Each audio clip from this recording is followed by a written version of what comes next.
So when we first started talking, he was like, I want you. I'm going to show you that I want you and I'm going to come get you. He Okay. pursued me the right way. Yeah.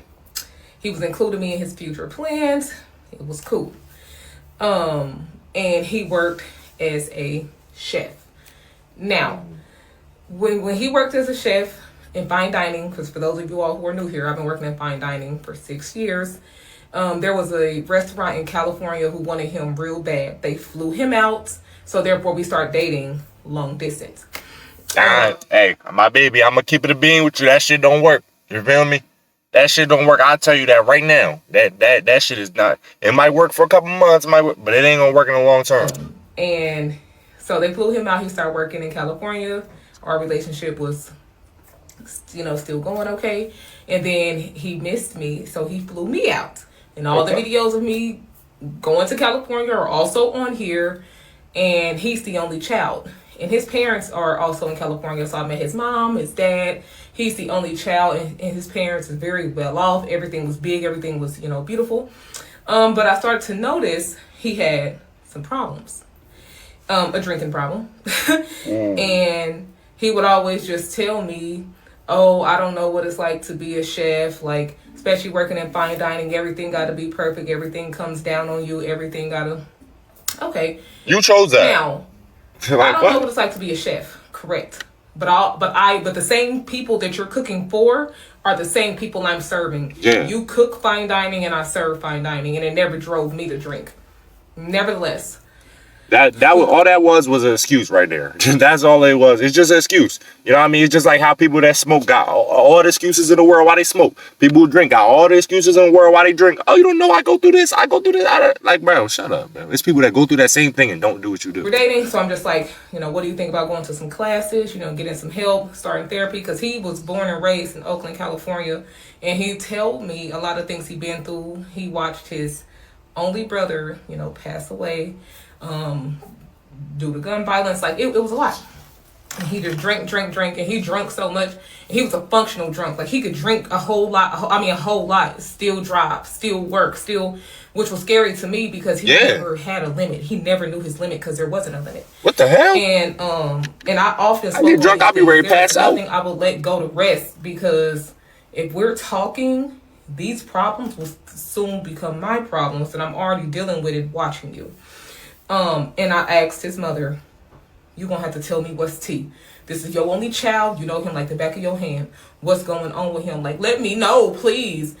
And she downplayed the situation. She did let me know that her son do have problems. Like, he need a lot of help. He's a sweet man. He's a this and that. And I'm like, okay, all right. I talked to his dad about it. It's his dad's only son. He's the only child. And I'm gonna be honest with you, my baby. You never really loved Cuz from the start. Because if you really loved Cuz from the start, you would have moved out of Cali when. When you seen that he was moving out of Cali, you would have packed your bags too. Like, okay, babe, I'm coming with you. You know what I'm saying? Because if you really love him, you gonna move. You ain't finna do no long distance relationship. Who the hell doing that, bro? So you really didn't see yourself and see your future with him in the first place. They just didn't know how, to help him. So the complaints continued. And I'm raising awareness because, like, this is too much. You're playing with your life, which means what you're going to do with my life.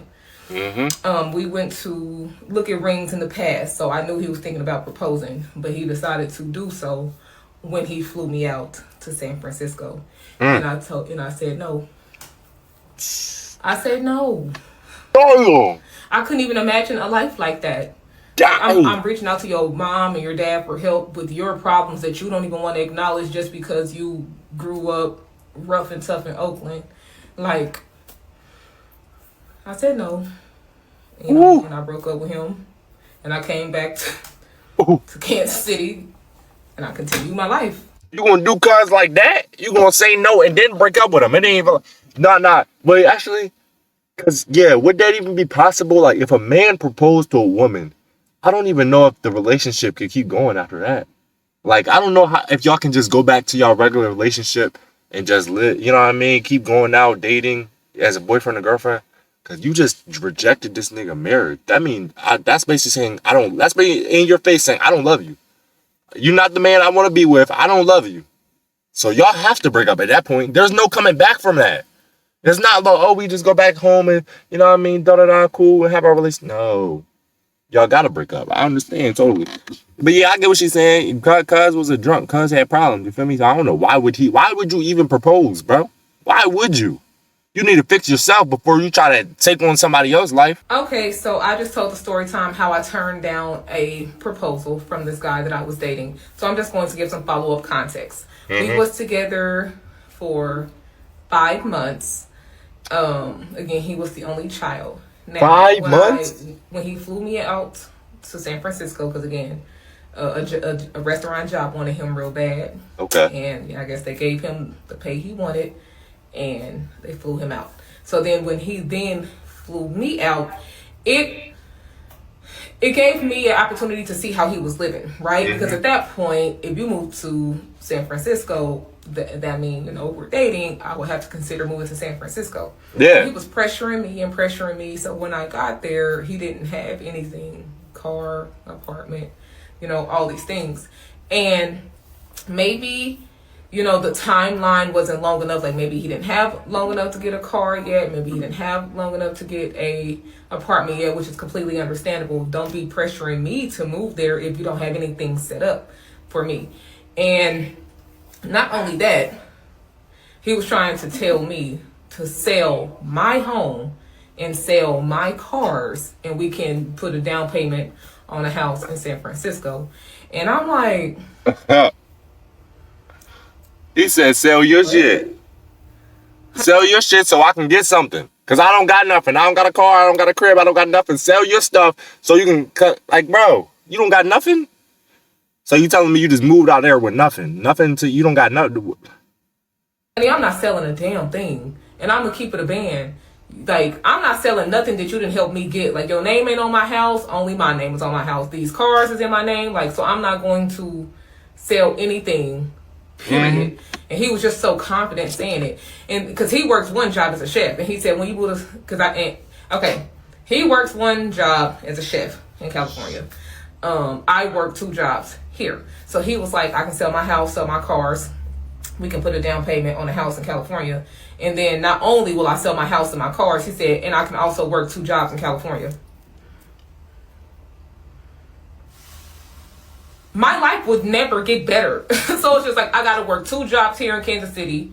As a man, you work 1, and you want me to come to San Francisco and then again work 2 jobs. I sell my home, I sell my cars, and then we put a down payment on a house. He trying to finesse. He trying to get that bag. He like, hey, baby, come here, you feel me? We gonna sell all your shit so I can get some bread, you feel me? And get on my feet a little bit. And then you gonna still keep working like crazy. You finna work 80 hours a week. You know what I'm saying? I'm gonna work my one job, though. You know what I mean? I'm gonna come home and drink while you at your second job going crazy. This nigga trying to finesse. He try to lock that down with the ring. He try to finesse. But my discernment is high, y'all. It's always been. It don't matter how much I like you, I'm always like myself more. It don't matter how much I love you, I'm always going to love myself more. So when he was laying out his plan, the plan that he had for us, the only thing I was thinking was, in this whole scenario, I will be the only one taking a loss. That's facts. No. That's facts. No. One thing I'm not is a loser, boo. If you're not ready to take care of your wife, bro, and so where she could quit her job and you could pay all the bills and take care of, why the hell is you trying to get married, bro? You trying to get married while y'all both still working? Nigga, like, come on, bro. We don't got time for none of that 50-50 shit, bro. You feel me? If you not ready to take care of your girl, bro, don't marry her, gang. I'm not saying so if you in a relationship and you build yourself up, you might not be able to pay all the bills then. But if you ready to get married, bro, come on, gang. What happens when y'all have kids? Was she still gonna be working? Like, come on, bro. You're not even financially stable to be getting married. So it's just like, there is no way for me to. How you gonna pay for the wedding? There's no way my life will get easier combining my life with you. Because like I said, if I gotta move to San Francisco and still work 2 jobs, honey, I'm doing that now. I'm going from one struggle into the next, as he had nothing. That's true. If he already had an apartment, already had a car, maybe I'd be moving into something more established. He was moving into nothing. Like, we stayed at his mama's house for a period of time when I was in San Francisco, because I was there for like a week, or 8 days. We stayed at his mama's house, which was nice. Like I said, his family is very well off. They got bread. And that's how you know I wasn't using him. I'm not a gold digger or nothing, because I could have just stuck it out. With him being the only kid, I mean, everything that they had would eventually been ours. I never cared about that. The situation don't serve me purpose, and I did what I do best. Goodbye. Shaking my head, bro. Why was you trying to get married with somebody you met for 5 months, bro? You barely know this female. What is wrong with him? The liquor was getting to his head, bro. 5 months? Hey, my nigga, you crazy as hell, bro. You a alcoholic, and you try to marry somebody you met 5 months, and you don't even got nothing. You don't got no car, no apartment, or nothing. You cook, bro. I'm not even gonna lie. She did the right thing turning you down, bro.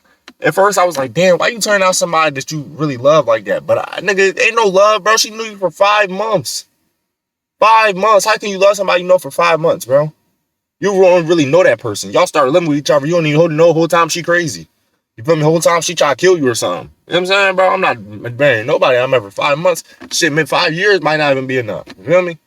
And I ain't gonna lie, 2025, bro, it usually be the other way around. Females be trying to rush to marriage. They be knowing you for 1 year and want you to marry them already just because y'all been dating for 1 year. Like, baby, I barely know you. You know me for 1 year out of my life. Out of all these years I've been living, I've known you for one of them. And you want me to marry you? You want me to sign a paper to spend the rest of my life with you? Oh, you crazy. You crazy as hell. Even, I don't even know 10 years. I don't even know 10 years enough.